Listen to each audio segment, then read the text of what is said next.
دیکھیے آپ بخاری شریف کتاب الایمان باب من قال ان الایمان هو العمل، یہ باب ہے اس بارے میں کہ جس نے کہا کہ بے شک ایمان ہی عمل ہے۔ یہ تفصیل اوپر آپ کے سامنے آ چکی ہے کہ ایمان 3 چیزوں کا نام ہے یا ایک چیز کا نام ہے، اسی اختلاف پر یہ تمام باتیں ہیں۔ یہ قول اللہ عز وجل، اللہ تعالیٰ کے قول کی وجہ سے، وَتِلْكَ الْجَنَّةُ الَّتِي أُورِثْتُمُوهَا بِمَا كُنْتُمْ تَعْمَلُونَ، اور یہ وہی جنت ہے جس کا تم کو وارث بنایا گیا، بِمَا كُنْتُمْ تَعْمَلُونَ، تمہارے عملوں کے عوض میں، تمہارے عملوں کی وجہ سے۔ عمل کا عوض اور بدلہ جنت یہاں پر کہا گیا ہے، تو اس کا مطلب یہ ہے کہ ایمان کا بھی بدلہ یہی ہے، جنتی ہے، اور عمل کا بدلہ بھی جنت، دونوں ایک ہو گئے۔ وقال عدۃ من اہل العلم فی قولہ تعالی، اور بہت سارے اہل علم نے یہ بات بھی کہی ہے اللہ تعالیٰ کے قول کے بارے میں، فوربک، اور قسم آپ کے رب کی، لنسألنہم اجمعین، ہم ضرور بضرور ان سے معلوم کریں گے، عما کانوا یعملون، ان کے عملوں کے بارے میں، عن قول لا الہ الا اللہ، ان کے عمل کے بارے میں معلوم کریں گے عمل کیا ہے، لا الہ الا اللہ کہا کہ نہیں کہا، لا الہ الا اللہ کہنے کے متعلق۔ وقال تعالی، اللہ تعالیٰ کا قول ہے، ارشاد ہے، لمثل ھذا فلیعمل العاملون، اور اسی طرح کے لیے عمل کرنے والوں کو عمل کر لینا چاہیے، یعنی اسی طرح جنت کے حصول کے لیے، اللہ کو راضی کرنے کے لیے عمل کرنے والوں کو عمل کر لینا چاہیے۔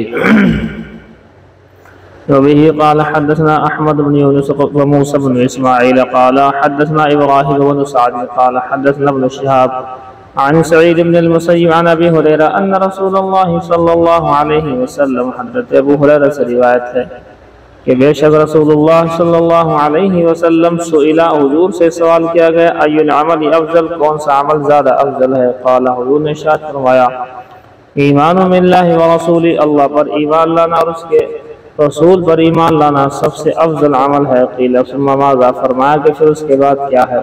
قال الجہاد فی سبیل اللہ، پھر اللہ کے راستے میں جہاد کر لینا۔ قیل، پھر فرمایا گیا، پھر کہا گیا، سوال کیا گیا، ثم ماذا، پھر کیا ہے؟ قال حج مبرور، حج مقبول ہے، ایسا حج، مبرور کے معنی مقبول کے ہیں، یہ تمام کے تمام اعمال ہیں، اور یہاں پر یہ ان کو کہا گیا ہے ایمان۔ تو امام بخاری یہاں سے یہ ثابت کرنا چاہ رہے ہیں کہ ایمان ہی عمل ہے، عمل ہی ایمان ہے۔ اس کا جواب ہم دے چکے ہیں کہ اصل تصدیق قلبی ہی ایمان ہے، باقی یہ اس کی شرائط ہیں، ضروریات ہیں کہ انسان عمل بھی کرے، زبان سے اقرار بھی کرے۔ باب اذا لم يكن الاسلام على الحقيقة وكان على الاستسلام او الخوف من القتل، لقوله تعالى قالت الاعراب آمنا، یہ باب اس بارے میں ہے کہ جب لفظ اسلام حقیقت کے معنی میں نہ ہو تو وہ استسلام کے معنی میں ہوگا یا قتل سے خوف کے معنی میں ہوگا، اللہ تعالیٰ کے قول کی وجہ سے۔ قالت الاعراب آمنا، چند دیہاتی آئے اور آ کر کہنے لگے، آمنا، ہم ایمان لے آئے۔ قل، اے نبی ان سے کہو، لم تؤمنوا، تم ایمان نہیں لے کر کے آئے ہو، ولکن قولوا اسلمنا، لیکن تم اسلام لائے ہو۔ فَإِذَا كَانَ عَلَى الْحَقِيقَةِ، اور جب یہ حقیقت پر ہو، فَهُوَ عَلَى قَوْلِهِ جَلَّ ذِكْرُهُ، تو وہ اللہ تعالیٰ کے قول کے معنی میں ہوگا، إِنَّ الدِّينَ عِنْدَ اللَّهِ الْإِسْلَامُ، بے شک دین تو اللہ کے نزدیک صرف اور صرف اسلام ہی ہے۔ ایمان اور اعمال یہ الگ الگ ہیں یا ایک ہی ہے، یہ اسی بات پر انہوں نے متفرع کیا ہے، اور یہ ثابت کریں گے اس بات کو، کیونکہ ان کا مقصد یہ ہے ان تمام ابواب سے کہ ہر جگہ ایک ہی بات آئے گی، ہر جگہ ایک ہی بات آئے گی کہ ایمان، عمل، اقرار باللسان، یہ سب ایک ہی چیز ہے۔ ہمارے ہاں بات آئے گی کہ تصدیق قلبی اصل ایمان ہے، اور باقی اقرار باللسان، عمل بالارکان، یہ اس کے شرائط ہے، اس کے جو ہے ضروری ہے۔ جی دیکھو،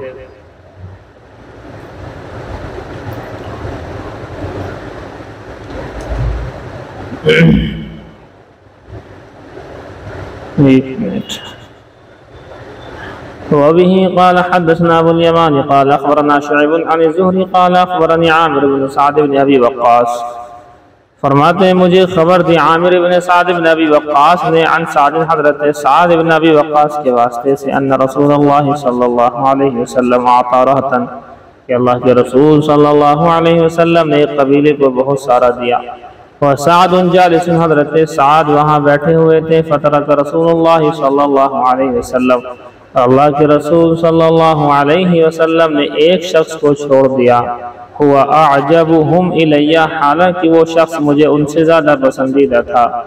فقلت یا رسول اللہ میں نے کہا اے اللہ کے رسول ما لک عن فلان کہ کیا ہوا آپ کو کہ فلاں فلاں کو نہیں دے رہے ہیں. فواللہ قسم خدا کہ انی لا اراہ مؤمنا بے شک میں اس کو مومن سمجھ رہا ہوں.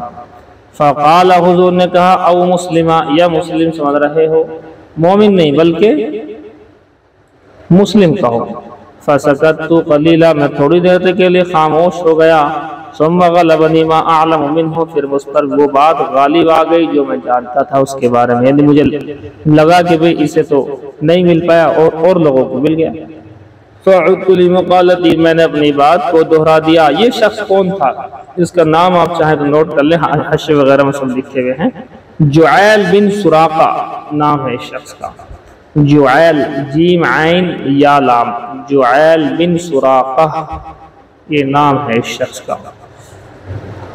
فرماتے ہیں فعدت لمقالتی میں نے اپنی بات کو دہرایا. فقلت میں نے کہا ما لک عن فلان آپ کو کیا ہوا اے اللہ کے رسول فلاں فلاں کو نہیں دے رہے ہیں. فواللہ انی لا اراہ مؤمنا بے شک قسم خدا کی میں تو سمجھ رہا ہوں کہ ایمان والا ہی ہے مومن ہے. فقال حضور نے فرمایا مومن یا پھر اب مسلمہ یا مسلم ہے. فسکت قلیلا میں تھوڑی دیر خاموش رہا. ثم غلبنی ما اعلم منہ پھر مجھ پر غالب آ گئی وہ بات جو میں جانتا تھا اس کے بارے میں. وہی والی بات میں تو اس کو مومن سمجھ رہا ہوں اوروں کو مال مل رہا ہے لیکن اسے نہیں مل پا رہا. فعدت لمقالتی میں نے تیسری مرتبہ اپنی بات کو دہرایا. وعاد رسول اللہ صلی اللہ علیہ وسلم اور حضور صلی اللہ علیہ وسلم نے بھی اپنی بات کو دہرا دیا. ثم قال پھر یہ فرمایا یا سعد اے سعد بات یہ ہے انی لا اعطی الرجل بے شک میں کسی شخص کو مال دے دیتا ہوں وغیرہ احب الی منہ اور اس کے علاوہ دوسرا شخص مجھے زیادہ محبوب ہوا کرتا ہے. خشیت ان یکبہ اللہ فی النار اس بات کے خوف سے ڈر سے کہ کہیں اللہ تعالیٰ اس کو اوندھے منہ جہنم کے اندر نہ پھینک دے. رواہ یونس و صالح و معمر و ابن اخی الزہری عن الزہری. یعنی کہنے کا مطلب یہی ہے اس کا تو کوئی خلاصہ تو وہی نکلے گا کہ ایمان و اسلام کو یہاں پر ایک کہا گیا ہے لیکن بار بار اللہ کے نبی صلی اللہ علیہ وسلم نے انہیں روکا کہ آپ مومن کہہ رہے ہو یا وہ مسلم ہے یا مومن ہے مسلم ہے یا مومن ہے یہ ہے. تو کہیں کہیں ایمان اور اسلام ایک معنی میں استعمال ہوتے ہیں اور کہیں کہیں ایمان اور اسلام الگ الگ معنی میں استعمال ہوتے ہیں. جیسے یہاں پر ایمان اور اسلام الگ الگ مفہوم میں استعمال ہوئے ہیں. یہ ہے جی. اچھا جی دیکھیں باب افشاء السلام من الاسلام. سلام کا پھیلانا اسلام کا حصہ ہے. سلام کو رواج دینا یہ اسلام کا حصہ ہے. ہر ایک کو جو ہے جانکار ہو یا نہ جانکار ہو لیکن محرم غیر محرم کا خیال رکھتے ہوئے دعا سلام کر لینا چاہیے. وقال عمار فرماتے ہیں حضرت عمار نے کہا ثلاث تین باتیں ہیں من جمعہن فقد جمع الایمان کہ جس میں جمع ہو جائیں گی یہ تین باتیں وہ اس میں ایمان جمع ہو جائے گا. الانصاف من نفسک اپنے آپ سے انصاف کرنا. وبذل السلام للعالمین اور سب کو پورے عالم کو سلام کرنا پورے عالم میں سلام کو پھیلا دینا. والانفاق بالاقتار اور خرچ کر لینا تنگ دستی کے باوجود. اقتار تنگ دستی ہے لیکن اس کے باوجود انسان خرچ کر رہا ہے.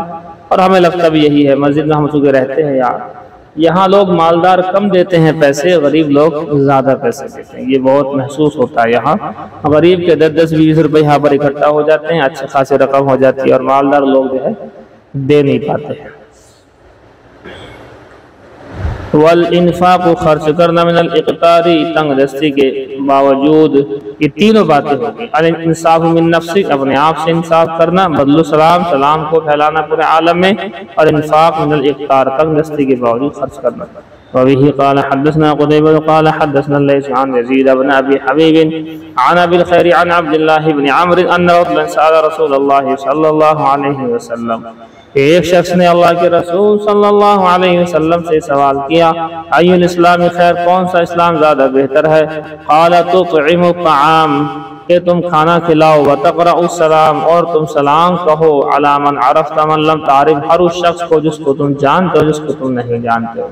غیر مسلم کو نہیں کیا جائے گا، مسلمانوں ہی میں جان پہچان کا مراد ہے، یہ نہیں کہ سامنے والا مسلمان ہے غیر مسلم یہ بھی نہیں پتا، نہیں، یہ مراد ہے کہ سامنے والا اسلام پر تو ہے، یہ تو بات ہے، اب ہم اسے نہیں جانتے، جان پہچان نہیں ہے ہماری اس سے، تو اس کے باوجود بھی جان پہچان ہو یا نہ ہو اس کو سلام کر لینا چاہیے۔ باب کفران العشیر، یہ باب ہے شوہروں کی نافرمانی کے بارے میں۔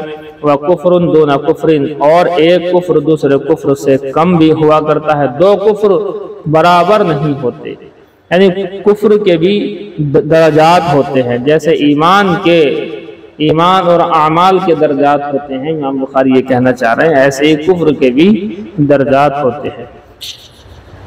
فیہ عن ابی سعید عن النبی صلی اللہ علیہ وسلم، اور اس میں روایت ہے ابو سعید سے جو حضور صلی اللہ علیہ وسلم سے روایت نقل کرتے ہیں۔ وبه قال حدثنا عبد الله بن مسلمة عن مالك عن زيد بن أسلم عن عطاء بن يسار عن ابن عباس قال قال النبي صلى الله عليه وسلم، حضور صلی اللہ علیہ وسلم نے ارشاد فرمایا، اريد النار فإذا أكثر أهلها النساء، مجھے جہنم دکھائی گئی تو میں نے دیکھا کہ اس میں اکثر عورتیں تھیں، یکفرنا، جو کہ ناشکری کیا کرتی ہیں، قیلا، ناشکری کیا کرتی ہیں، ایکفرن باللہ، کہا گیا کہ وہ اللہ کی ناشکری کرتی ہیں، اللہ کا انکار کرتی ہیں، قال کہ نہیں، یکفرن العشیرہ، بلکہ شوہروں کی ناشکری کیا کرتی ہیں، ویکفرن الاحسان، اور احسان اگر کریں تو اس کی ناشکری کیا کرتی ہیں۔ لو احسنت الی احداہن الدہر، اگر تم ان عورتوں کے ساتھ ایک زمانے تک، ایک لمبے زمانے تک احسان کا معاملہ کرو، ثم رأت منک شیئا، پھر وہ دیکھے تمہاری جانب سے کوئی کوتاہی، قالت، تو یوں کہتی ہیں، ما رأیت منک خیرا قط، تو میں نے تو تمہاری جانب سے کبھی کوئی خیر اور بھلائی دیکھی ہی نہیں۔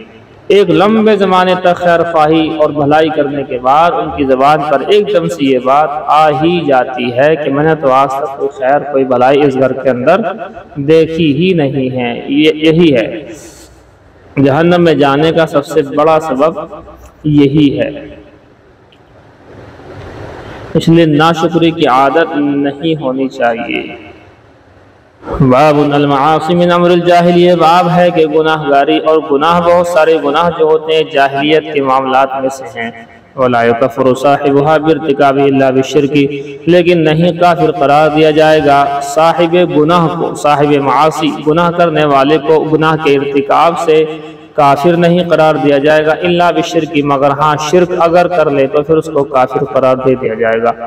لقول النبی صلی اللہ علیہ وسلم، اللہ تعالیٰ حضور صلی اللہ علیہ وسلم کے فرمان کی وجہ سے، انک امرؤ فیک جاہلیہ، یہ حضرت ابو ذر غفاری کی مشہور روایت آپ کے سامنے آئے گی، جہاں اپنے غلام کو انہوں نے کچھ کہہ دیا تھا، کالی کے بیٹے، کالی اس کی ماں تھی، تو کالی کے بیٹے بول دیا تھا، تو اس سے اس کا دل دکھا، حضور کے پاس آ کر میں شکایت کی کہ آپ کے ابو ذر غفاری، میں ان کا غلام ہوں، مجھے کالی کے بیٹے کہا، انہوں نے ماں کو کہا میری، مجھے کہتے تو کوئی دقت نہیں۔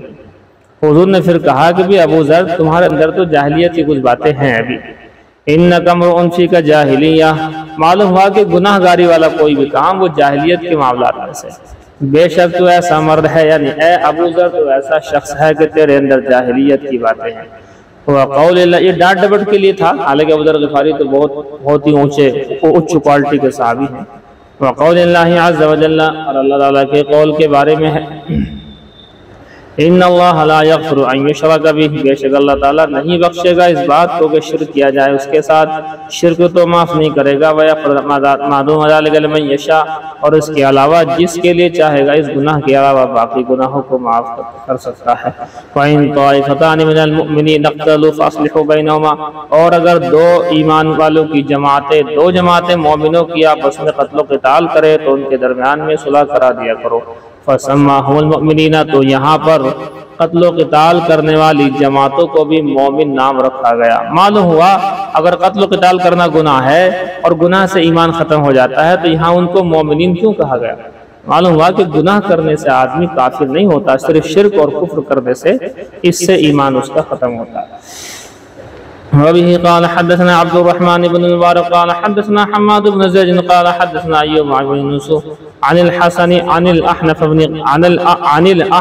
بن قيس قال ذهبت لانصر هذا الرجل، فرماتے ہیں حضرت حسن سے روایت اور وہ احنف بن قیس سے روایت نقل کرتے ہیں، اور احنف بن قیس نے کہا کہ میں چلا ہی تھا تاکہ اس شخص کی مدد کروں۔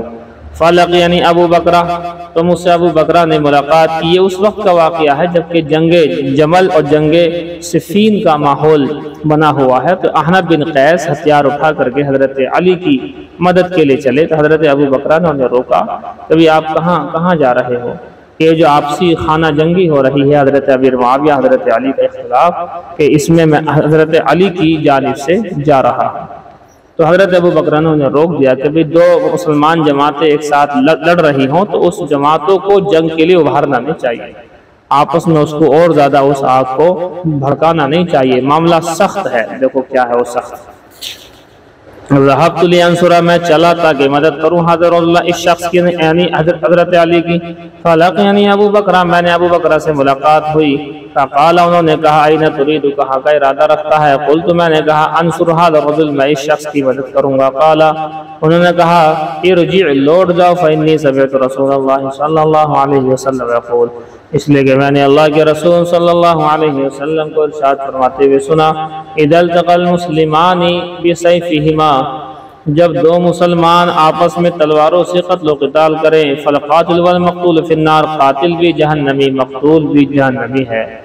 قلت یا رسول اللہ، میں نے کہا یا اللہ کے رسول، ھذا القاتل، یہ تو قاتل ہے، چلو اس کا تو معلوم ہو گیا کہ قاتل جہنمی، فما بعد المقتول، لیکن جو قتل کیا گیا ہے، جو مقتول ہو گیا ہے، وہ جہنمی کیسے ہے؟ قال، حضور نے فرمایا انہ کان حریصا علی قتل صاحبہ، وہ اس لیے کہ بے شک یہ بھی تو اپنے ساتھی کے قتل کا حریص تھا، یعنی اپنے ساتھی کے قتل کرنے کو چاہ رہا تھا، اس چاہنے کی وجہ سے یہ ایسا ہوا۔ دیکھو حضرت ابو ذر غفاری کی روایت جہاں یہ کہا تھا، او کالی کے بیٹے جو کہا تھا۔ وبه قال حدثنا سليمان بن حرب قال حدثنا شعبة عن واصل الاحدب عن المعرور قال لقيت ابا ذر بالربزة، فرماتے ہیں میری ملاقات حضرت ابو ذر غفاری سے ربزہ نامی جگہ میں ہوئی، وعليه حلة، اور ان کے اوپر ایک جوڑا تھا، وعلى غلام حلة، اور غلام کے پاس بھی ایک سیم ٹو سیم جوڑا تھا، ایک سا جوڑا تھا۔ فسألته عن ذلك، میں نے سوال کیا ان سے اس بارے میں، یعنی آپ نے بھی غلام نے بھی ایک سا پہن رکھا ہے، آپ کا بھی اتنے روپے کا، اس کا بھی اتنے روپے کا، اس تھوڑا سا ہلکا دے دیتے اسے، آپ تھوڑا اچھا پہن لیتے۔ فقال، انہوں نے کہا انی سابیت رجلا، میں نے کسی شخص کو گالی دے دی تھی، الٹا سیدھا کہہ دیا تھا، فعیرتہ بامہ، یعنی کہنا چاہ رہے ہیں کہ میں نے اپنے غلام کو الٹا سیدھا کہا تھا، لیکن ایک شخص کہا میں نے کسی شخص کو گالی دی، فعیرتہ بامہ، تو اور میں نے اس کو عار دلائی اس کی ماں کی وجہ سے، اور عار دلانے کا مطلب وہی ہے کالی کے بیٹے۔ فقال للنبی صلی اللہ علیہ وسلم، تو مجھ سے حضور صلی اللہ علیہ وسلم نے یوں کہا تھا، یا ابا ذر، اے ابو ذر، اعیرتہ بامہ، کیا تو نے اس کی ماں کے بارے میں اس کو عار دی؟ انک امرؤ فیک جاہلیہ، بے شک تو ایسا شخص ہے کہ تیرے اندر ابھی جاہلیت کی کچھ باتیں باقی ہیں۔ وہ برا واقعہ میں آپ کو بیان کر چکا ہوں، یہ غلام ہی تھا ان کا۔ اللہ اکبر، دیکھو اخوانکم خولکم، یہ تمہارے بھائی ہیں جو تمہارے ساتھ رہا کرتے ہیں، تمہارے غلام بھی ہیں، جب بھی تمہارے بھائی ہی ہے یہ، جعلہم اللہ تحت ایدیکم، ان کو اللہ نے تمہارے تحت کر دیا ہے، اللہ نے ان کو تمہارے تحت رکھ دیا۔ اس کا مطلب یہ نہیں کہ تم ان کے انسرٹ کرنے لگو۔ فمن کان اخوہ، پر جو شخص بس جس کا بھائی تحت یدہ اس کے نیچے آ جائے، یعنی اس کے غلام بن جائے، تو فلیطعمہ مما یاکل، چاہیے کہ وہ اسے وہ کھلائے جو وہ کھاتا ہے، ولیلبسہ مما یلبس، اور وہ پہنائے جو وہ خود پہنتا ہے، ولا تکلفوہم ما یغلبہم، اور ان کاموں کو کرنے کے لیے نہ کہے جو اس پر غالب آ جائیں، اتنا بھاری کام اس کو نہ دے۔ فَإِن كَلَّفْتُمُوهُ، اور اگر تم ان کو کوئی بھاری کام دے ہی رہے ہو تو فَأَعِينُوهُمْ، تو ان کی مدد کر دیا کرو، ان کی ہیلپ کر دیا کرو۔ یہ ہے بس جی ہدایہ دیکھیں۔ بسم اللہ الرحمن الرحیم۔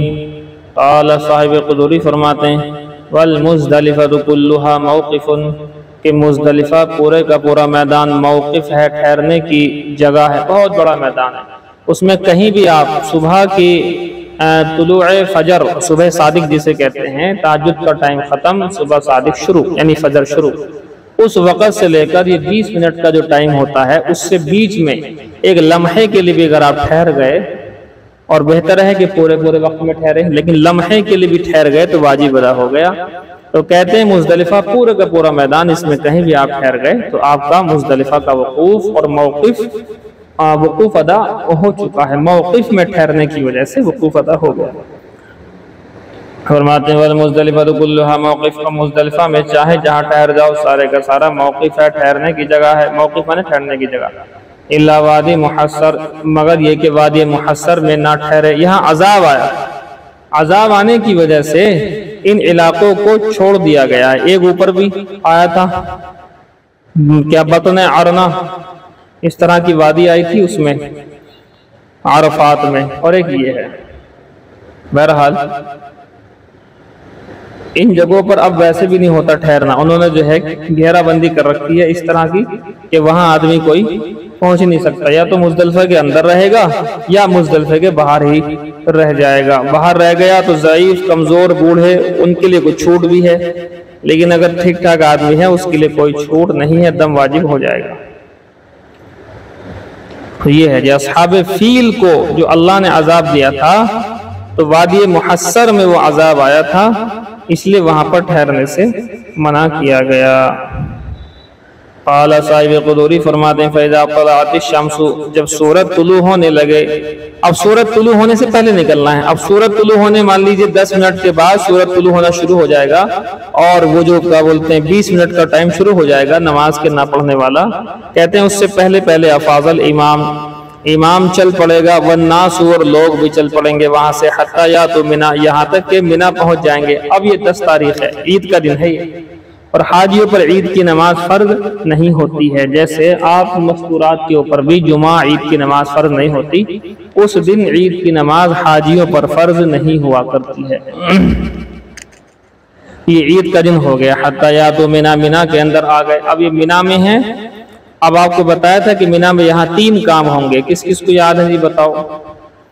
3 کام ہونے ہیں آج عید کے دن۔ سب سے پہلے رمی کریں گے جمرہ عقبہ کی، بڑے شیطان کو 7 کنکری مارنی ہے، اور کنکری کہاں سے لی؟ میں نے بتایا تھا کل کہ مزدلفہ سے ہی۔ آپ 70 کنکری تو لینی ہی ہے، 70 کے علاوہ آپ 4-5 کنکریاں، 8-10 کنکریاں ایکسٹرا لے لیں، اگر ہاتھ سے کوئی گر جاتی ہے تو اسے اٹھا کر نہیں مارنی، بلکہ نئی اور ایکسٹرا وادی نکال کر ماریں۔ تو سب سے پہلا کام جمرہ عقبہ، جمرہ عقبہ کہتے ہیں بڑے شیطان کو، تو بڑے والے شیطان کو کنکری مارنی ہے 7، صرف بڑے شیطان کو آج، ایک عمل۔ دوسرا عمل اس کے اندر یہ کرنا ہے کہ جانور ذبح ہونا ہے اس کے بعد، 2 عمل، اور تیسرا کام پھر بال کٹانے یا منڈانے ہیں۔ مرد حضرات بال منڈا لیں گے اور مستورات بال کٹا لیں گی، میں نے بتایا تھا 1 پوروے کے برابر بال کٹیں گے۔ تو یہ ہے جی شکل، سمجھ گئے؟ تو اس کو آپ ذہن میں رکھیں، 3 عمل یہ لگاتار ہیں، اور چوتھا عمل کی مرضی ہے، اگر وقت ہو تو طواف زیارت آپ جا کر کے کر آئیں مکہ، لیکن ٹائم نہ ہو تو طواف زیارت کے لیے کل پرسوں 2 دن ہے، ان میں سے کسی دن بھی آپ جا کر سکتے ہیں۔ اور اس کے ساتھ سعی بھی ہوگی۔ دیکھیے قال صاحب قدوری فرماتے ہیں فیبتدی بس شروع کرے گا بجمرۃ العقبہ، جمرہ عقبہ سے۔ کیا مطلب؟ جمرہ عقبہ یعنی بڑے شیطان سے شروع کرے گا۔ آج کا عمل مینا میں بڑے شیطان کو کنکری مارنا ہے، شروعات یہاں سے ہوگی۔ فیرمیہا بس شیطان کو کنکری مارے گا من بطن الوادی، بطن وادی سے، نیچے والے حصے سے۔ اب تو خیر سب وہ سپاٹ ہو گیا ہے، سڑکیں بنی ہوئی ہیں، پلر بن چکے ہیں، اور اب تو کوئی میٹر ہے نہیں۔ بطن وادی سے مارے گا 7 کنکریاں، بسبع حصیات 7 کنکریاں مارے گا، مثل حصل خزفی، مثل چھوٹی چھوٹی کنکریوں کے، چھوٹی کنکری، اور جو چھوٹی چھوٹی کنکریاں ہوتی ہیں، زیادہ موٹے موٹے نہ ہو پتھر سے، چھوٹی کنکریاں۔ اب ظاہر سی بات ہے موٹے موٹے پتھر اگر لائیں گے 70 پتھر تو الگ لینے پڑیں گے، پلس 4-5 اور تو رکھو گے کہاں، تو گڑبڑ ہو جائے گی، سیدھی سیدھی بات ہے۔ اور اگر بڑے بڑے لے بھی آیا، کوئی پہلوان تھا لے آیا بہت سارے موٹے موٹے پتھر اٹھا کر کے، اور 7 پتھر اٹھا کر کے مارے، ولو رما، اور اگر رمی کری، یا اکبر منہ، بڑے بڑے پتھروں سے کی، چھوٹی کنکری کی جگہ بڑی کنکریوں سے کی، بڑی پتھروں سے کی، جازا تو یہ بھی جائز ہے، لحصول الرمی، رمی کے حصول کی وجہ سے، رمی یعنی کنکری مارنے والا عمل تو ہو ہی گیا، لیکن بہرحال اس کو نہیں کرنا ہے، کہ ایسا نہ ہو کہ وہاں مارنے کی بجائے کسی حاجی کے لگ جائے۔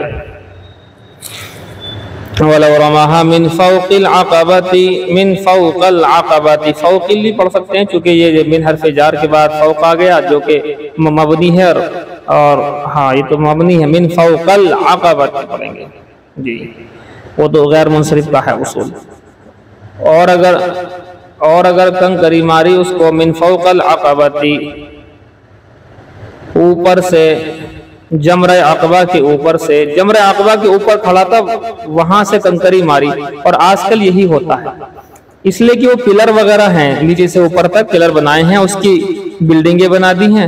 اب بلڈنگوں میں جو اصل پلر تھا وہ تو تھا نیچے، لیکن اصل پلر کے نیچے ہونے کی وجہ سے اب ہم جو جاتے ہیں وہ اس انداز کا بنتا ہے کہ بس اس ایریے میں جب کنکری مار دی گئی تو آٹومیٹک وہیں پر پہنچ جائے گی، اس گھیرے کے اندر وہ پہنچتی ہی پہنچتی ہے، یہ ہے۔ وَلَوْ رَمَاهَا مِنْ فَوْقَ الْعَقَبَةِ، اور اگر کنکری ماری جمرہ عقبہ کے اوپر سے اجزا ہو تو یہ بھی کافی ہے، اصل یہ کنکری لگ گئی بس جی۔ وہاں مائک بند کر لیجئے، ادھر سے مائک بند کر لیجئے۔ وَيُكَبِّرُ مَعَ كُلِّ حَصَاةٍ، اور اللہ اکبر کہے گا ہر کنکری کے ساتھ، ہر کنکری کے ساتھ میں اللہ اکبر کہے گا، اللہ اکبر کہہ کر کے زور سے پھینک کر کے مارے گا کنکری، تاکہ وہ اس ایریے میں جا کر کے گرے جس ایریے کے اندر اسے گرنا چاہیے، اگر اس سے پہلے گر گئے تو پھر معاملہ خراب ہو جائے گا، یہ ہے جی بات۔ وَلَوْ سَبَّحَ، اور اگر کسی نے تسبیح پڑھ لی، یعنی تکبیر کے بجائے، اللہ اکبر کے بجائے سبحان اللہ کہا تو بھی کافی ہے، کیونکہ اللہ کا ذکر مراد ہے، مکان تکبیری، اللہ اکبر کی جگہ کسی نے تسبیح پڑھی اجزا ہو تو یہ بھی کافی ہے، لیکن وہ ہے بات وہ والی کہ اللہ اکبر ہی کہہ کر کے مارنی چاہیے۔ وَلَا يَقِفُ عِنْدَهَا، اور اس بڑے شیطان کے پاس میں ٹھہرے نہ، دعا کرنے کے لیے نہیں ٹھہرے گا، کیونکہ اگلے 2 دن جو ہیں یہ تینوں شیطانوں کو کنکری لگے گی، اگلے 2 دن وہاں پر 2 شیطانوں کو کنکری مار کر وہاں دعا کے لیے ٹھہرنا بھی ہوگا، اور بڑے شیطان تیسرے شیطان پر جانے کے بعد وہاں بھی کنکری مار کر ٹھہرنا نہیں ہوتا ہے، دعا کرنا نہیں ہوتا ہے، اور آج بھی یہاں ٹھہر کر دعا نہیں کرے گا۔ وَلَا يَقِفُ عِنْدَهَا، اور نہیں ٹھہرے گا اس کے پاس میں، نہیں ٹھہرے گا۔ وَيَقْطَعُ التَّلْبِيَةَ مَعَ أَوَّلِ حَصَاةٍ، اب دیکھیے ہم نے جو ہے 8 ذی الحجہ کو جو احرام باندھ لیا تھا اور مینا پہنچ گئے تھے، تو ہمارا ایک عمل لگاتار جاری تھا، تلبیہ، اللہ میں لبیک اللہم لبیک کہنا، لبیک اللہم لبیک، لبیک لا شریک لک لبیک، ان الحمد والنعمت لک والملک لا شریک لک، یہ عمل ہمارا چلتا رہے گا 8 ذی الحجہ سے شروع احرام سے۔ پھر ہم مینا رہیں گے، 5 نمازیں وہاں پڑھیں گے، وہاں بھی لبیک اللہم لبیک بار بار ہم صدائے لگائیں گے۔ میدان عرفات میں آگے 9 ذی الحجہ کو یہاں بھی لبیک اللہم لبیک چلتا رہے گا۔ شام میں وہاں سے روانہ ہو کر مزدلفہ آگئے، پوری رات وہاں رکیں گے، لبیک اللہم لبیک کا مزدہ رہے گا۔ صبح ہو گئی میدان مزدلفہ کے اندر، اب یہاں سے مینا کے لیے روانہ ہو جائیں گے، لبیک اللہم لبیک کہتے رہیں گے۔ اس کے بعد چلتے چلتے اب جب یہاں بڑے شیطان پر آئیں گے تو پہلی کنکری مارنے سے پہلے ہم لبیک اللہم لبیک تلبیہ پڑھنا بند کر دیں گے، وَيَقْطَعُ تلبیت اور تلبیہ پڑھنے کو بند کر دیں گے، ختم کر دیں گے، مع اول حصات پہلی کنکری کے ساتھ، کیونکہ شیطان کے پاس میں کھڑے ہو کر کے لبیک اللہم لبیک کہنا یہ کوئی بات نہیں ہے۔ ثم کیفیت الرمی، فرماتے ہیں کنکری مارنے کا طریقہ یہ ہے، ان یضع الحصاة، یہ کہ رکھے کنکری کو، علی ظہر ابہامہ الیمنی، اپنے دائیں ہاتھ کے انگوٹھے کے اوپر، ویستعین بالمسبحہ، اور مسبحہ یعنی شہادت کی انگلی سے مدد لے، انگوٹھا اور شہادت کی انگلی میں اس کو پکڑ لینا ہے اور اس طریقے سے مارنا ہے۔ یہ اچھا ہے، بہتر ہے۔ باقی بھیڑ بھاڑ میں آپ نے اگر مٹھی میں بھر کے ٹھیک طریقے سے پکڑ کے مارا تو جب بھی جو ہے کوئی دقت نہیں، چونکہ وہاں بھیڑ بھاڑ ہوتی ہے۔ اگر چین سکون سے ہو تو پھر یہی شکل ہے، انگوٹھا اور انگلی شہادت کی اس کے بیچ میں رکھو اور اسے وہاں پر پھینک کر کے مار سکتے ہیں، یہ ہے۔ وَلَوْ طَرَحَهَا طَرْحًا، اور اگر نہیں پھینکا ایسے بلکہ کسی بھی طرح سے پھینک دیا، طَرَحَهَا، اور اگر پھینکا کنکری کو طرحن کسی بھی طرح، اجزاہ، تو یہ کافی ہے، اس لیے کہ مقصد تو کنکری مارنا۔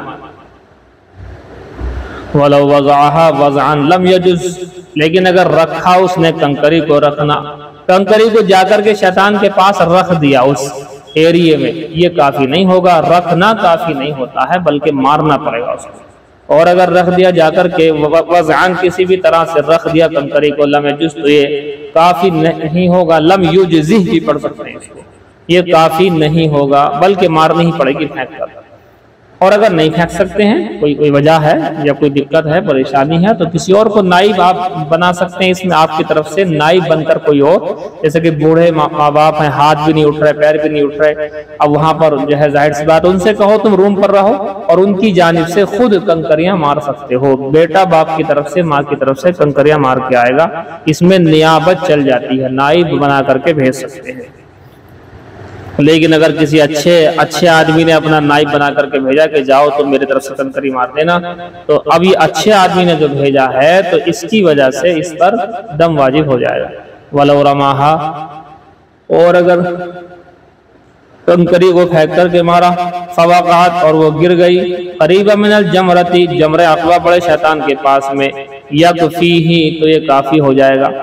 اگر اس کے لگ بھگ 3 فٹ کے لگ بھگ کا ایریا ہے، وہ اس کے آس پاس بھی اگر جا کر گر گئی آپ کے پھینکنے سے تو انشاءاللہ کافی ہوگا، مگر دور اگر گرے گی تو پھر معاملہ ٹھیک نہیں ہوگا، اس کے پاس میں ہی گرنی چاہیے، یہ نہیں کہ صاحب بہت دور، اگر وہ بہت دور جا کر کے گری ہے، آپ نے پھینک کر کے ماری اور اس کی جڑ میں جا کر نہیں گری، آس پاس جا کر کے نہیں گری، تو اب آپ کا یہ ہے جو ہے اس کو دو ہاتھ کے اندر بھی کہا ہے کہ 2 ہاتھ جمرے سے، اس پلر سے 2 ہاتھ کے اندر گری ہے تو پھر ہو جائے گا، اور اگر 2 ہاتھ کے اندر نہیں ہے بلکہ اس سے باہر ہے تو پھر آپ کی وہ کنکری ضائع ہو گئی ہے، آپ کو پھر سے دوبارہ سے کنکری مارنی چاہیے۔ وَلَوْ وَقَعَتْ بَعِيدًا مِنْهَا، اور اگر دور گری اس سے، لا یجزی، وَلَوْ وَقَعَتْ بَعِيدًا مِنْهَا، اور اگر دور گری ہے اس سے، لا یجزی، تو کافی نہیں ہوگا۔ وَلَوْ رَمَا بِسَبْعِ حَصَيَاتٍ جُمْلَةً، اور اگر کسی نے ساتوں کنکریاں جملتاً ایک ساتھ پھینک کر کے مار دی، فَهَذَا وَاحِدًا، تو یہ ایک ہی ہوگی، یہ بھی ایک مسئلہ ہے۔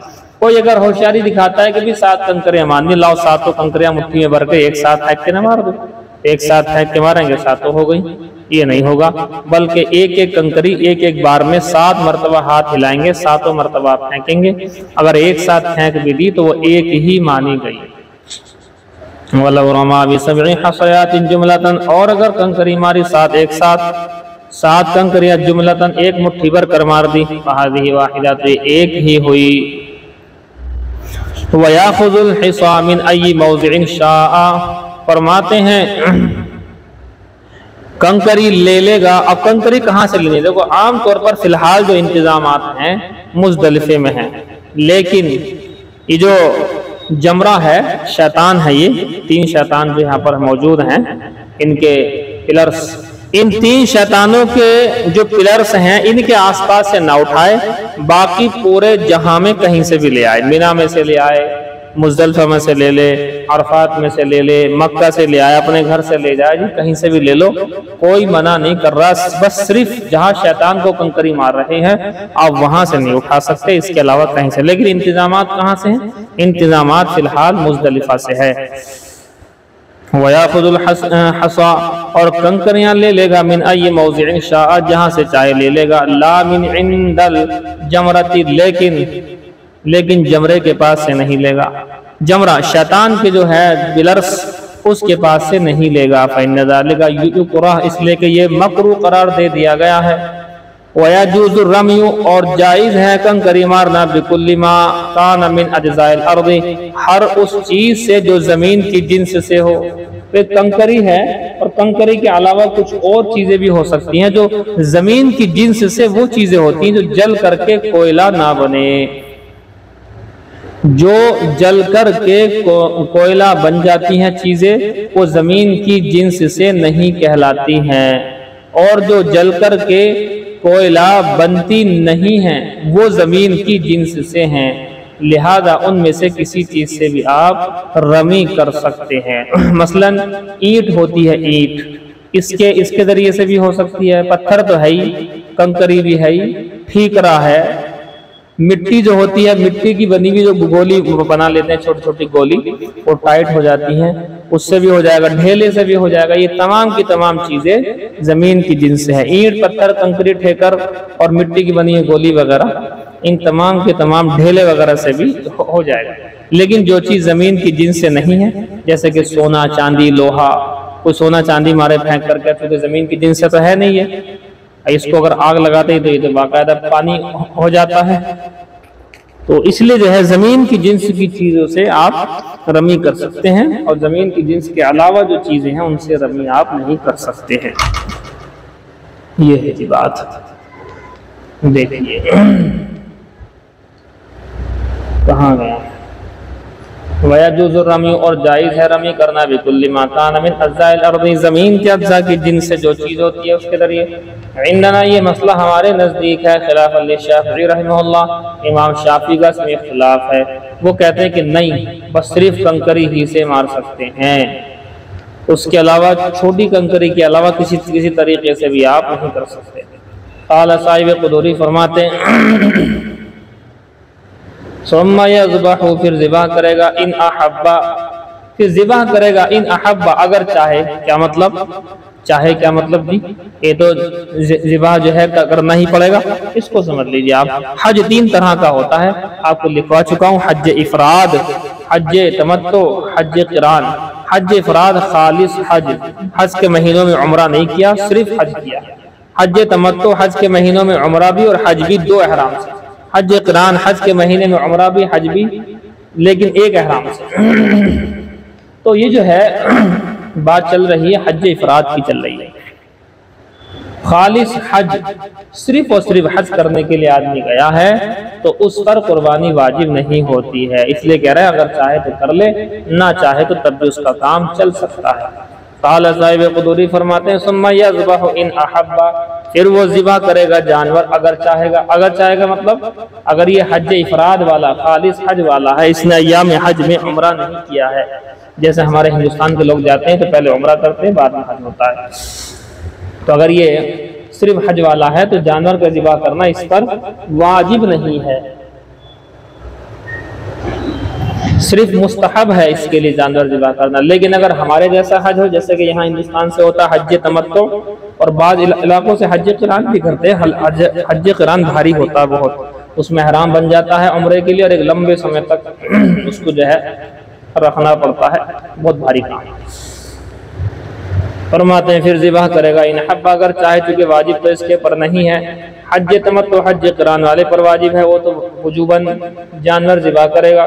ثم یحلق، پھر وہ حلق کرائے گا، او یقصر او یقصر، یا قصر کرائے گا۔ میں نے بتایا آپ سے کہ مرد جو ہے حلق کرائیں گے اور عورتیں بالوں کو چھوٹا کرائیں گے، 1 قربے کے برابر کٹیں گے۔ یہ عید کے دن کے اعمال ذکر کیے جا رہے ہیں، 3 عمل ہو گئے بالترتیب۔ پہلا بڑے شیطان کو کنکری مارنا، دوسرا جانور ذبح کرنا، اور تیسرا حلق یا قصر۔ کہتے ہیں والحلق افضل، اور حلق کرانا زیادہ افضل ہے۔ کس کے لیے افضل ہے؟ مردوں کے لیے، مرد ہی کو کرانا ہے حلق، یعنی بال مڈانا، حلق کہتے ہیں بال مڈانے کو، اور تو تھوڑی بال مڈائیں گی تو غلط ہو جائے گا۔ حضور نے دعا فرمائی تھی اللہ رحم فرمائے حلق کرانے والوں پر، گنجے ہونے والوں پر۔ حج کے ایام میں 3 مرتبہ حضور صلی اللہ علیہ وسلم نے حلق کرانے والوں کو دعا دی، اور 4تھی مرتبہ پھر جو قصر کرانے والے ہیں ان کے لیے دعا دی، کیونکہ مرد بھی قصر کرا سکتا ہے، بال کم کرا سکتا ہے، اس کے لیے بھی گنجائش ہے، مگر افضل مرد کے لیے حلق کرانا۔ وَيَكْتَفِي فِي الْحَلْقِ بِرُبْعِ الرَّاسِ اعْتِبَارًا بِالْمَسْحِ، فرماتے ہیں کہ کافی ہے حلق کرانے میں چوتھائی سر کو، چوتھائی سر کا مونڈنا، قیاس کرتے ہوئے مسے پر۔ مسے میں بھی چوتھائی سر کا ہوتا ہے مسا، اسی طریقے سے حلق کرانے میں کوئی چوتھائی حصہ بھی حلق ہو گیا تو وہ کافی تو ہو جائے گا، لیکن وَحَلْقُ الْكُلِّ أَوْلَىٰ، لیکن سارے بالوں کا حلق کرانا ہی زیادہ اولا اور زیادہ افضل ہے۔ دیکھیے یہ عبارت 2-3 عبارتیں ہیں، اسے آپ مولبن سے پڑھ لینا، بعبارت پڑھ رہا ہوں۔ وَقَدْ حَلَّ لَهُ كُلُّ شَيْءٍ إِلَّا النِّسَاءُ، وَقَدْ حَلَّ لَهُ كُلُّ شَيْءٍ إِلَّا النِّسَاءُ، یہ عبارت آپ مولبن سمجھیں گے۔ وَلَا يَحِلُّ لَهُ الْجِمَاعُ فِي مَا دُونَ الْفَرْجِ عِنْدَنَا، یہ بھی آپ جو ہے عبارت مولبن سے سمجھیں گے۔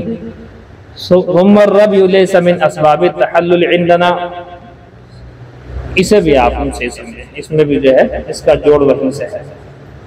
ان 3 عبارتوں کو آپ کو نہیں سمجھنا ہے بس جی۔ اب آگے جو ہے اگلا بیان آئے گا، چونکہ آج کے عید کے دن کے 3 اعمال رمی ذبح حلق، رمی ذبح حلق یہ ہو چکے ہیں، رمی ذبح حلق یا قصر، ان تینوں کا ہو گیا ہے۔ اب دیکھیں انشاءاللہ طواف زیارت کا بیان آئے گا، اگر یہ آج ہی آ سکتا ہے تو آج آ جائے اور 7 چکر لگا کر مکے سے واپس چلا جائے، نہ تو کل آئے گا اور کل بھی 7 چکر لگائے گا، ساتھ میں سعی بھی کرے گا، آج کرے یا کل کرے یا پرسوں کرے، 3 دن ہے اس کے پاس، ان 3 دنوں میں طواف زیارت 7 چکر کعبے کے، یہ طواف زیارت ہو جائے گا، اور پلس اس کے ساتھ میں صفا مروہ کی سعی، یہ 2 عمل اس کو 3 دن تک چھوٹ ہے۔ دیکھو قال صاحب قدوری فرماتے ثم یاتی من یومہ ذالک مکہ، فرماتے ہیں پھر آئے گا اسی دن ذالک مکہ، اسی دن مکے میں آ جائے، او من الغدیہ کل آ جائے، او من بعد الغدیہ پرسوں آ جائے، آج کل پرسوں 3 دن، فیطوف بالبیت اور بیت اللہ کا طواف کر لے، طواف زیارت والا یہ فرض ہے، ایک فرض تو ہو گیا تھا احرام باندھنا، دوسرا فرض ہو گیا تھا وقوف عرفہ، اور تیسرا فرض ہو چکا تھا طواف زیارت، وہی فرض ہے۔ 7 اشواط 7 چکر لگائے گا، ہر طواف میں 7 ہی ہوتے ہیں چکر، سب کو معلوم ہے۔ وَوَقْتُهُ أَيَّامُ النَّحْرِ، اور اس کا وقت ایام نحر، ایام نحر یعنی قربانی کے دن، وہ کون سے ہوتے ہیں؟ ایک تو عید کا دن ہوتا اور اس کے بعد کے 2 دن، یہ 3 دن ہے اس کا وقت۔ وَوَقْتُهُ، اور طواف زیارت کا وقت ایام النحر قربانی کے دن ہے، وہ 3 دن ہوتے ہیں، اور سعودی کے 3 دن، یہاں کے نہیں۔ وَأَوَّلُ وَقْتِهِ بَعْدَ طُلُوعِ الْفَجْرِ مِنْ يَوْمِ النَّحْرِ، اور پہلے عید کے دن اس کا وقت کی شروعات جو ہوتی ہے طلوع فجر کے بعد سے ہے، صبح صادق کے بعد سے پہلے دن یعنی عید کے دن جو ہے یہ طواف زیارت کا وقت شروع ہو جاتا ہے، لیکن شروع ہونے کے بعد بھی کر تو نہیں پاتے، کیسے کریں گے؟ پہلے وہاں جائیں گے، کنکری ماریں گے، اس کے بعد دوسرا عمل کریں گے، جانور ذبح ہوگا، جانور ذبح ہونے کے بعد پھر بال کٹائیں گے، اب کہیں جا کر کے ٹائم ملے گا اس کام کے لیے۔ لیکن اگر کسی نے ان کاموں سے پہلے طواف زیارت کر لیا تو اس کا فرض ادا ہو گیا کراہت کے ساتھ۔ وہ اول وقت، اور طواف زیارت کا اول وقت بعد طلوع الفجر، طلوع فجر کے بعد سے شروع ہو جاتا ہے، من یوم النحر، عید کے دن یعنی قربانی کے دن۔ قربانی کا پہلا دن کون سا ہوتا ہے؟ عید کا دن ہوتا ہے، عید الاضحیٰ کا دن یہ بس جی۔ دیکھو جلالین شریف کا بیان چل رہا تھا شجرہ ممنوعہ کا، حضرت آدم علیہ السلام کو کھانے سے منع کیا گیا تھا۔ میں نے بتایا تھا کہ کئی سارے قول ہیں اس میں کہ وہ کیا تھا، کہ وہ شجرہ ممنوعہ وہ تھا کیا، اس کے بارے میں کئی سارے قول آپ کو میں نے لکھوائے دی تھے، گیہوں تھا، انجیر تھا، وغیرہ وغیرہ، وہ سارے میں نے اقوال لکھوائے تھے آپ کو۔ پھر اللہ تعالیٰ نے جب ان سے خطا ہو گئی تو اللہ نے ان کو، حضرت آدم علیہ السلام کو، اماں حوا کو رضی اللہ عنہا اور شیطان مردود کو، ان کو وہاں سے اتار دیا تھا، جنت سے ان کو اتارا تھا۔ اتارنے میں وہ کہاں پہنچے تھے؟ تو مختلف روایتیں مختلف جگہوں پر، جس کا خلاصہ یہ ہے کہ جنت کے اندر ان کو، جو جنت سے ان کو ہندوستان بھیجا گیا تھا۔ یہ ایک بہت مشہور روایت ہے۔ ہاں، جنت سے ان کا نکل کر کے آنا، یعنی محبت اترنے کی جگہ وہ کیا ہے؟ تو ایک تو یہی ہے ہندوستان۔ دوسری روایت آپ چاہیں تو نوٹ کریں، حاشیے وغیرہ میں لکھی ہوئی ہیں سب، کہ صفا مروہ، صفا پر حضرت آدم کو اور مروہ پر حضرت حوا کو۔ ایک روایت یہ بھی ہے جی، دو روایتیں ہو گئیں۔ ایک تیسری روایت ہے طائف، مکہ اور طائف کے بیچ میں، مکہ اور طائف کے بیچ میں کسی جگہ پر اللہ نے ان کو اتارا تھا۔ یہ تین ہو گئیں۔ ایک روایت اور ہے کہ حضرت آدم کو سرزمین ہند، وہ سرادیپ وہ جگہ ہے، سرادیپ، اور اماں حوا کو جو ہے جدہ کے اندر، اور شیطان کہاں گیا؟ بصرہ، وہاں ایک جگہ ہے ایلا، وہاں اس کو اتار دیا گیا تھا۔ یہ باتیں آپ سے ہو گئی۔ بصرہ میں ایک جگہ ہے ایلا، الف یا لام ہا، وہاں پر شیطان کو اتارا گیا تھا۔ تو حضرت آدم ہو گئے ہندوستان سرادیپ، اور اماں حوا ہو گئی جدہ، اور شیطان ہو گیا بصرہ میں، ایلا جو مقام ہے وہاں پر۔ یہ ہے، دیکھیے، اعوذ باللہ من الشیطان الرجیم، بسم اللہ الرحمن الرحیم۔ یا بنی اسرائیل، اے بنی اسرائیل، اولاد یعقوب، یعنی یعقوب کی اولاد۔ بنی اسرائیل کسے کہتے ہیں؟ یہ ذہن میں رکھنے والی بات ہے، یہ ہمیشہ کام آئے گی۔ دیکھیے، حضرت ابراہیم کے دو بیٹے، ویسے تو 5 بیٹے ہیں لیکن بہرحال 2 کا بیان زیادہ آتا ہے، انہیں سن لیجیے آپ۔ حضرت ابراہیم کے 2 بیٹے، حضرت اسماعیل اور حضرت اسحاق۔ حضرت اسماعیل کی اولاد میں حضور آئے ہیں، ان کو الگ کر دو۔ حضرت اسحاق کی اولاد میں ہیں یعقوب، حضرت یعقوب۔ حضرت یعقوب کا لقب ہے اسرائیل۔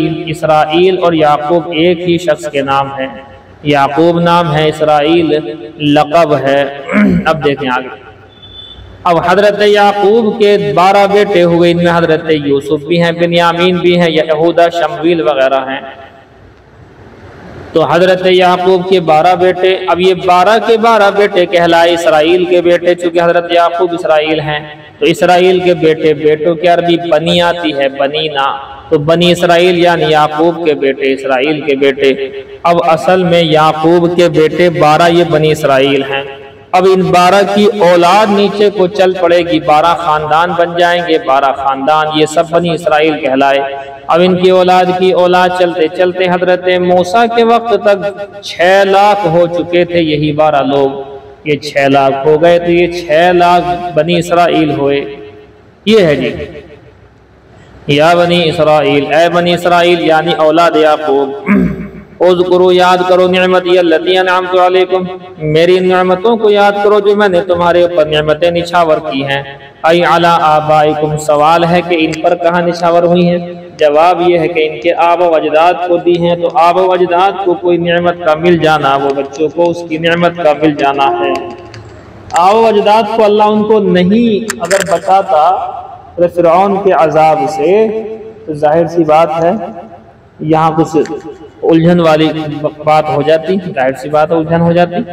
اگر ان کے آبا و اجداد کو جہنم کہہ رہا ہوں فرعون کے عذاب سے نہ بچایا جائے تو ان کے بالوں بچوں تک وہ عذاب پہنچتا، تو گویا کہ واسطے در واسطے ان پر بھی اللہ نے انعام فرمایا۔ فرماتے ہیں اے بنی اسرائیل یاد کرو میری نعمتوں کو جو میں نے تمہارے اوپر نعمتیں نچھاور کی، اے علی آبائکم یعنی تمہارے آبا و اجداد کے اوپر۔ وہ کیا کیا تھا؟ چند کا ذکر یہاں، من الانجاء من فرعون، فرعون سے نجات دے کر کے، وفلق البحر اور سمندر کو پھاڑ کر کے، یہ سارے واقعے آپ کو یاد ہیں، وتضلیل الغمام اور بادلوں کا سایہ، تو تمہارے اوپر بادلوں کا سایہ کر کے۔ یہ کب ہوا؟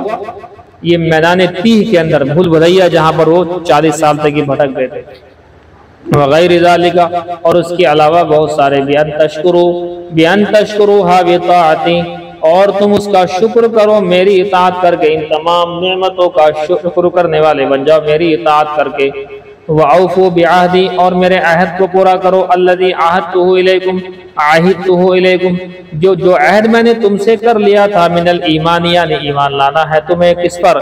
محمد صلی اللہ علیہ وسلم، محمد رسول اللہ پر، تم سے میں نے عہد کر رکھا ہے کہ محمد رسول اللہ پر ایمان لانا ہے، تو تم اس عہد کو کامل و مکمل کرو۔ اوفی بعہدکم میں بھی اپنا عہد تمہارے ساتھ مکمل کروں گا۔ میرا عہد کیا ہے؟ تم نے اگر حضور کی بات مانی تو تمہیں جنت میں بھیج دوں گا۔ الذی عہدتہ جو عہد میں نے تم سے کیا ہے، الیکم تم سے جو میں نے عہد کیا میں تو اپنے عہد کو پورا کروں گا، من الثواب علیہ تمہیں ثواب دے کر اس بات پر، بدخول الجنہ جنت کے اندر داخل کر دوں گا۔ وَإِيَّايَ فَارْهَبُونَ اور مجھی سے ڈرو، فرحبون کی نون کے نیچے زیر ہے، یہ اصل میں فرحبونی تھا، یا یہاں سے حذف ہو گئی، اب یہ صرف یا کی جگہ یا بتانے کے لیے یہاں پر زیر کو باقی رکھا گیا۔ وَإِيَّايَ فَارْهَبُونَ یہاں کسرہ باقی ہے، اور میری ہی مدد کرو، مجھی سے ڈرو۔ خافونی وہی سیم لفظ ہے، خافونی مجھ سے خوف کھاؤ ڈرو، فی ترک الوفاء بہ وفا کو ترک کرنے میں، بے وفائی کرنے میں مجھ سے ڈرو، دون غیری میرے علاوہ سے نہیں۔ سب سے ڈرتے ہو لیکن مجھ سے نہیں ڈرتے، یہ بات غلط ہے۔ وَآمِنُوا بِمَا أَنزَلْتُ مِنَ الْقُرْآنِ اور ایمان لاؤ اس کتاب پر، اس قرآن پر جو میں نے نازل کیا، مصدقا لما معکم جو قرآن تصدیق کرنے والا ہے ان کتابوں کی جو تمہارے پاس ہیں، تمہارے ساتھ ہیں۔ وہ کون کون سی کتاب ان کی تصدیق کرتا ہے قرآن؟ من التوراۃ توریت کی تصدیق کرتا ہے قرآن، بموافقتہ لہ فی التوحید والنبوۃ اس توریت کے قرآن کے موافق ہونے کی وجہ سے توحید اور نبوت میں۔ توریت کے اندر بھی یہی ہے کہ اللہ کو ایک ماننا ہے اور نبی کو نبی ماننا ہے، اور اللہ کے قرآن میں بھی یہی ہے، تو موافقت ہے۔ وَلَا تَكُونُوا أَوَّلَ كَافِرٍ بِهِ اور نہ بن جاؤ تم پہلے کافر، سب سے پہلے انکار کرنے والے نہ بن جاؤ، من اہل کتاب اہل کتاب میں سے، لِأَنَّ خَلْفَكُمْ تَبْعٌ لَكُمْ اس لیے کہ تمہارے بعد جو لوگ آئیں گے وہ تمہارے تابع ہوں گے۔ اب تمہارے بعد جو لوگ آئیں گے اگر تم ایمان لاؤ گے تمہارے بعد والے بھی ایمان میں ہوں گے، اور اگر تم ایمان نہیں لاؤ گے تمہارے بعد والے بھی غیر ایمان والے بن جائیں گے، تو ان کا گناہ بھی تمہارے پر، فَإِسْمُهُمْ عَلَيْكُمْ ان کا گناہ بھی تمہارے ہی اوپر ہوگا۔ وَلَا تَشْتَرُوا أَيْ تَسْتَبْدِلُوا اور نہ بدلو تم بھی آیات میری آیات کو تبدیل نہ کرو، میری آیات کو نہ بیچو خریدو، الَّتِي فِي كِتَابِكُمْ جو تمہاری کتابوں کے اندر ہے، اور وہ کیا ہیں؟ یعنی وہ آیات کیا ہیں کہ جن کو تم چینج نہ کرو، اور ان آیات کو چند روپے کے بدلے میں، دنیا کے بدلے میں خرید و فروخت نہ کرو، ان آیات کے بدلے میں کیا ہے وہ آیات؟ من نعت محمد صلی اللہ علیہ وسلم حضور کی صفات کے بارے میں، توریت زبور انجیل ان سب کے اندر، اور جو ہے ان کے علاوہ اور کتابیں ان سب کے اندر حضور کے بارے میں آیا تھا کہ حضور ایسے ایسے ہوں گے اور تمہیں ان کی اطاعت کرنی ہے، تو تم جو ہے اس طرح سے مت کرو کہ تم ان آیات کو چینج کر دیتے ہو، سمنن قلیلا تھوڑے پیسوں کے بدلے میں، عوضا یسیرا من الدنیا دنیا کے چھوٹے سے عوض کے بدلے میں تم ایسا کر رہے ہو۔ ای لا تکتموہا یعنی تم چھپاؤ مت نہ، حضور کی صفات کو چھپاؤ نہ، خوف فواتی ما تاخذونہ من سفل کیا ہے دیکھو لفظی سمجھ میں نہیں آ رہا، سفل تکم ایسی کچھ ہے کہ تم نہ چھپاؤ اس کو اس کے خوف کی وجہ سے، ان پیسوں کے نہ ملنے کے خوف کی وجہ سے مت چھپاؤ کہ اگر تم نے حضور کی صفات کو لوگوں کے سامنے بیان کر دیا تو تمہارا مقام گھر جائے گا، تمہاری جیب ڈھیلی ہو جائے گی، کہ بالکل بھی ایسا نہ کرو۔ وَإِيَّايَ فَاتَّقُونَ اور مجھے سے ڈرتے رہو، خافون فی ذَلِکَ دُونَ غَیری اور مجھے سے ڈرو اس بارے میں میرے علاوہ سے نہیں، وَلَا تَلْبِسُوا اور نہ ملاؤ، تخلطوا خلط ملط نہ کرو، الحق حق کو، الذی انزلت علیکم جو ہم نے تمہارے اوپر نازل کیا، جو حق ہم نے تمہیں دے دیا رب کا قرآن ہے، حق باتیں ہیں، ان کو خلط ملط نہ کرو، بالباطل ان باطل باتوں کے ساتھ، الذی تفترون جس کو تم گھڑتے ہو، اپنی گھڑی باتوں کے ساتھ اللہ کے قرآن اور اللہ کی طرف سے آئی ہوئی توریت زبور انجیل میں باتیں ان کے ساتھ خلط ملط نہ کرو، حق حق ہے، وَتَكْتُمُ الْحَقَّ یعنی وَلَا تَكْتُمُ الْحَقَّ اور حق کو نہ چھپاؤ، حق کیا ہے؟ نعت محمد صلی اللہ علیہ وسلم یعنی حضور کی صفات کو نہ چھپاؤ، وَأَنْتُمْ تَعْلَمُونَ أَنَّهُ حَقٌّ اور تم جانتے ہو اس بات کو کہ بے شک یہ حق ہے، تو پتہ ہے کہ حضور کی صفات ہماری کتابوں میں کس قدر آئی ہوئی ہیں اور کتنا زیادہ معاملہ ہے، لیکن اس کے باوجود بھی تم کیا کرتے ہو؟ چھپاتے ہو۔ بس جی بس پھر لمبی ہو جائے گی بات۔ دیکھیے موطا امام محمد کتاب الجنائز چل رہی ہے، ابواب الجنائز، جنازے کا کفن دفن کا بیان آپ کے سامنے آ گیا ہے۔ اب جنازے کو لے جا رہے ہیں مثال کے طور پر، تو اس وقت میں کہ اصول ایک رسم بنی ہوئی تھی، اصول نہیں رسم و رواج تھا کہ میت کے ساتھ میں بہت ساری چیزیں لے جایا کرتے تھے، بلکہ پہلے تو یہ بھی تھا کہ میت کا مال و متال بھی ساتھ میں لے جاتے تھے، وہاں میت کے پیسے روپیے سونا چاندی زیورات جو بھی ہیں اس کے ساتھ میں لے جایا کرتے تھے۔ بعد میں وہ بھی رک گیا، عمل منع کر دیا گیا۔ آپ نے روایت سنی ہوگی کہ 3 چیزیں میت کے ساتھ جاتی ہیں، 2 واپس آ جاتی ہیں اور 1 اس کے ساتھ جاتی ہے۔ ایک تو ہے میت کے بھائی رشتہ دار وغیرہ، یہ واپس آ جاتے ہیں۔ ایک میت کا پیسہ روپیہ لے کے جاتے تھے، وہ واپس آتا تھا۔ اور تیسرا اس کا عمل قبر میں ساتھ جاتا ہے، باقی 2 یہ واپس آ جاتے ہیں۔ تو ایسے ہی ایک رسم یہ تھی کہ میت کے ساتھ میں مرنے کے بعد جب اس کا جنازہ لے جاتے تھے تو اس کے پیچھے پیچھے آگ لے جاتے تھے، آگ، اور دوسرا تھا آگ دھنی، جو آگ کی دھنی دیتے ہیں، جیسے ہمارے ہاں یہ اگربتی ہوتی ہے اس کی دھنی ہوتی ہے، عود ہوتا ہے اس کی دھنی ہوتی ہے، تو دھنی والا عمل اور یہ آگ والا عمل، یہ 2 عمل کی رسم تھی۔ تو اللہ کے نبی صلی اللہ علیہ وسلم نے اس چیز سے بعد میں روک دیا تھا۔ تو صحابہ کرام نے بھی اسی کو بیان کیا کہ بھی حضور نے منع کر دیا، بات ختم ہو گئی، اب تو نہیں لے کے جانی ہے، جب تک تھا یہ عمل، جب تک تھا۔ دیکھیں باب المیت لا یتبع بنار بعد موتہ او مجمرۃ فی جنازتہ، یہ باب ہے اس بارے میں کہ میت کے پیچھے نہیں لے جایا جائے گا بنار آگ کو، بعد موتی اس کے مرنے کے بعد، او مجمرۃ یا دھنی کو، فی جنازتی اس کے جنازے میں نہیں لے جایا جائے گا، یہ دونوں چیزیں نہیں ہونی چاہیے۔ وبه قال اخبرنا مالك قال اخبرنا سعيد بن ابي سعيد المقبري ان ابا هريره رضي الله تعالى عنه نهى، فرماتے ہیں حضرت ابو ہریرہ نے منع کیا۔ اب ظاہر سی بات ہے یہ منع کر رہے ہیں تو ان کے پاس منع کا حکم کہاں سے آئے گا؟ یہ حضور صلی اللہ علیہ وسلم کے پاس سے آئے گا۔ نہا ان یتبع بنار بعد موتہ، منع کیا اس بات سے کہ مرنے کے بعد میں آگ کو اس کے پیچھے پیچھے، میت کے پیچھے پیچھے لے جایا جائے، او بمجمرۃ فی جنازتہ یا دھنی اس کے جنازے کے پیچھے پیچھے لے جائی جائے، منع کیا۔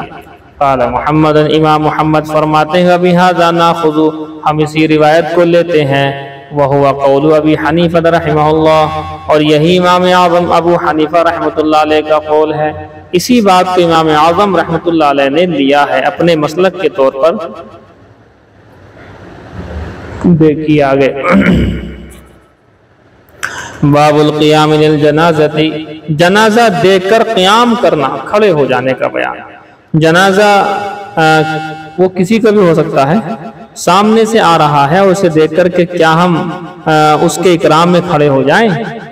جواب یہ ہے کہ اللہ کے حبیب صلی اللہ علیہ وسلم نے شروع میں تو ایسا کیا تھا کہ پہلے جنازے کو دیکھ کر آپ صلی اللہ علیہ وسلم کھڑے ہو جایا کرتے تھے، بعد میں آپ نے کھڑا ہونا بند کر دیا، تو لہٰذا حضور پہلے کھڑے ہوتے تھے، تو صحابی فرماتے ہیں کہ پہلے کھڑے ہوتے تھے تو ہم بھی کھڑے ہو جایا کرتے تھے، حضور نے کھڑا ہونا چھوڑ دیا لہذا ہم نے بھی چھوڑ دیا، بات ختم۔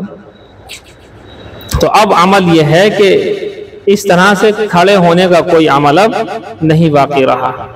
وبه قال اخبرنا مالك قال اخبرنا يحيى بن سعيد عن واقد بن سعد بن معاذ الانصاري عن نافع بن جبير بن مطعم عن معاوذ بن الحكم عن علي بن ابي طالب کرم اللہ وجہہ، حضرت علی بن ابی طالب سے روایت ہے ان رسول اللہ صلی اللہ علیہ وسلم کان یقوم فی الجنازہ، کہ اللہ کے حبیب صلی اللہ علیہ وسلم جنازے کے لیے کھڑے ہو جایا کرتے تھے، جنازے کو دیکھ کر کھڑے ہو جاتے تھے، ثم جلس بعد، پھر بعد میں بیٹھے رہتے تھے۔ کیا مطلب؟ پھر بعد میں اس کو ترک کر دیا، کھڑے ہونے کو ترک کر کے پھر بیٹھے ہی رہتے تھے۔ اب کیا مسئلہ ہے؟ امام محمد فرماتے ہیں قال محمد ابن شیبانی، محمد ابن حسن شیبانی رحمۃ اللہ علیہ فرماتے ہیں وَبِهَذَا نَأْخُذُ، ہم اسی روایت کو لیتے ہیں، ہمارا عمل اسی روایت کے اوپر ہے۔ لا نَرَى الْقِيَامَ لِلْجَنَازَةِ، ہم جنازے کو دیکھ کر کھڑے ہونے کو کوئی عمل نہیں سمجھتے ہیں۔ کان هَذَا شَيْئًا، یہ پہلے کا بھی عمل تھا، کان هَذَا شَيْئًا، یہ کچھ عمل پہلے تھا، فَتُرِكَ، پھر چھوڑ دیا گیا، جب چھوڑ دیا گیا تو ہم نے بھی چھوڑ دیا۔ وَهُوَ قَوْلُ أَبِي حَنِيفَةَ رَحِمَهُ اللَّهُ تعالی، یہی امام اعظم ابو حنیفہ رحمۃ اللہ علیہ کا قول ہے۔ شروع میں یہ عمل تھا، بعد میں اس عمل کو چھوڑ دیا گیا، بلکہ آسان لگی ہمیں یہ بات۔ حضرت علی ہی سے وہ روایت ہے، بڑا صحیح جملہ کہا انہوں نے کہ پہلے ہم حضور جب کسی جنازے کو دیکھ کر کھڑے ہوتے تھے تو ہم بھی کھڑے ہوتے تھے، حضور نے کھڑے ہونا بند کر دیا، پھر بیٹھنے لگے تو ہم نے بھی کھڑا ہونا بند کر دیا، بس موٹی سی بات۔ باب الصلاۃ علی المیت والدعاء، یہ باب ہے میت پر دعا پڑھنے اور درود، جنازے کی دعا، الصلاۃ علی المیت، جنازے پر دعا مانگنے کا بیان۔ الصلاۃ کے معنی یہاں پر درود کے بھی آتے ہیں، دعا کے بھی آتے ہیں، تو دونوں کا مترادف ہو جائے گا۔ الصلاۃ علی المیت دوسرا ترجمہ ہے میت پر جنازے کی نماز پڑھنے، والدعاء اور اس پر دعا مانگنے کا بیان، یہ سیدھی بات ہے۔ یہ ہے باب الصلاۃ علی المیت والدعاء، یہ باب ہے نماز پڑھنے کے بارے میں، میت پر اور دعا مانگنے کے بارے میں۔ حضرت ابو ہریرہ نے، کسی نے پوچھا ہوگا کہ ابو ہریرہ یہ بتاؤ کہ نماز جنازہ کیسے پڑھی جاتی ہے، تو حضرت نے کر کے بتایا باقاعدہ، اگرچہ وہ دعا جو اس کے اندر پڑھی گئی ہے وہ ہمارے ہاں دعا دوسری ہے، دوسری روایت کی وجہ سے، لیکن کوئی اس دعا کو پڑھنا چاہے تو اس کو جو ہے ادا کر سکتا ہے۔ اب ایک سوال آپ کے ذہن میں آئے گا، کیا جنازے کی نماز عورت پڑھ سکتی ہے؟ دیکھو پڑھا تو نہیں سکتی، چونکہ اس کے اندر امام ہونا پڑتا ہے، تو امام تو خیر نہیں بن سکتی، لیکن سوال یہ ہے کیا عورت جنازے کی نماز پڑھ سکتی ہے خود؟ جیسے کھڑے ہوتے ہیں نا پیچھے، آپ جانتے ہوں گے کہ مسجد میں آ کر کے بھی نماز پڑھی جا سکتی ہے۔ اگر کہیں آپ جا رہے ہیں راستے میں، تو آپ راستے میں، آج کل جو گھروں کا ماحول خراب ہے، تو اپنے محرم کے ساتھ میں مسجد ہی میں کسی جگہ پر آپ نماز پڑھنے، اور اگر جماعت ہو رہی ہو تو ایک سائیڈ میں الگ کہیں، جیسے ہمارے یہاں پر جگہ ہے الگ سے، اگر کسی جگہ پر اس طریقے کی جگہ ہے تو وہاں سائیڈ میں کھڑی ہو کر کے امام کے پیچھے بھی نیت باندھ سکتی ہے، لیکن امام کو اطلاع ہونی چاہیے، کیونکہ امام جب تک عورت کی نیت نہیں کرے گا کہ میرے پیچھے عورت بھی نماز پڑھ رہی ہے، تب تک اس کی نماز نہیں ہو پائے گی۔ تو فرض نماز جب امام کے پیچھے پڑھی جا سکتی ہے تو پھر یہ بھی ہو جائے گا کہ ایک عورت نماز جنازہ کی نماز اگر اکیلی ہی ہے اور کوئی ہے ہی نہیں اس کے ساتھ میں، اور کوئی اس کے ساتھ میں نہیں ہے، اکیلی عورت ہے اور صرف کفن دفن سب ہو گیا ہے، اور وہ خود ہی کھڑے ہو کر کے جنازے کی نماز پڑھ لے اپنے گھر کے اندر جنازے پر، تو فرض ساقط ہو جائے گا، سارے محلے سے فرض ساقط ہو جائے گا۔ اور اگر کسی نے بھی جنازے کی نماز نہیں پڑھی تو فرض ساقط نہیں ہوتا۔ تو پہلی بات یہ کہ اکیلی تنہا ہے، کوئی اور نہیں ہے، تو اس وقت میں نماز جنازہ اگر اس نے پڑھ لی تو کوئی دقت والی بات نہیں ہے۔ اب مسئلہ آتا ہے کہ عورتیں مردوں کے ساتھ میں کھڑے ہو کر نماز پڑھیں۔ اب ظاہر سی بات ہے کہ عورتیں مردوں کے ساتھ کھڑی ہوں گی تو نماز کیا ہو جائے گی؟ مکروہ ہو جائے گی۔ لیکن اگر کوئی ایسی جگہ ہے بالکل سائیڈ میں جہاں خلط ملط نہیں ہوں گے، غیر محرم سے اختلاط نہیں ہوگا، دیکھنا دکھانا نہیں ہوگا، تو گنجائش ہیں، لیکن بہرحال اس میں کراہت ہے، یہ ذہن میں رکھنا۔ وبه قال اخبرنا مالك قال حدثنا سعيد المقبري عن ابيه انه سأل ابا هريرة، فرماتے ہیں بے شک ابو ہریرہ سے سوال کیا، رضی اللہ عنہ سے سوال کیا، کیف یصلی علی الجنازۃ، کہ آپ کہ تم جنازہ کس طریقے سے پڑھا کرتے ہو؟ فقال انا لعمر اللہ، تو انہوں نے کہا کہ میں قسم خدا کی، لعمر اللہ میں قسم خدا کی، یہ ترجمہ ہے، میں قسم خدا کی، اخبرک میں تمہیں بتاتا ہوں، سب سے پہلے میں یہ کرتا ہوں، اتبعها من اہلها اس کے گھر سے جنازے کے پیچھے پیچھے چلتا ہوں، فاذا وضعت جب اس کی چارپائی کو رکھ دیا جاتا ہے، کبرت تو میں اللہ اکبر کہہ کر نیت باندھ لیتا ہوں، فحمدت اللہ اور اللہ کی حمد و ثنا کیا کرتا ہوں۔ حمد و ثنا کے اندر جو ہے سبحانک اللہم ہے، وبحمدک وتبارک اسمک وتبارک اسمک وتعالی جدک وجل ثناؤک،